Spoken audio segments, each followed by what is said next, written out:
இன்னொரு new year resolution எடுக்கிறதுக்கு முன்னாடி லெட்ஸ் டூ சம்திங் டிஃப்ரெண்ட். நீங்க இதை பண்ணலனா you are missing something important. இந்த ஹோல் இயர் 2025 நடந்த எல்லா விஷயங்களையும் நான் 30 மினிட்ஸ்ல ரிஃப்ளெக்ட் பண்ணிட்டேன்.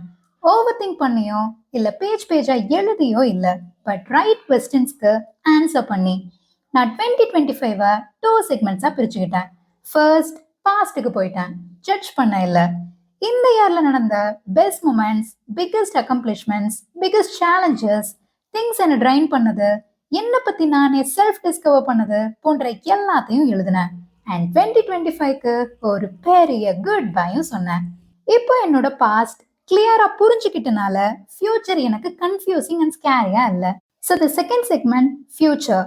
இது பிளான் பண்றதுக்குலாம் இல்ல, ரைட் டைரக்ஷன்ல போறதுக்கு.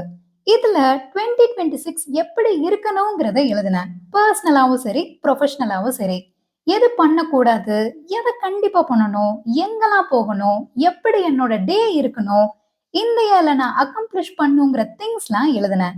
அண்ட் 2026க்கு ஒரு பெரிய அட்வான்ஸ் ஹாயும் சொன்னேன். நான் ஒரு சிம்பிள் டூல் யூஸ் பண்ணி தான் என்னோட பாஸ்ட் அண்ட் ஃபியூச்சர் ரிஃப்ளெக்ஷன்ஸை எழுதினேன்.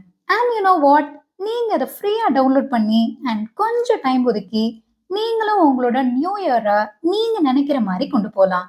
And the tool is your compass. And these are my reflections, not perfect, not aesthetic, just honest.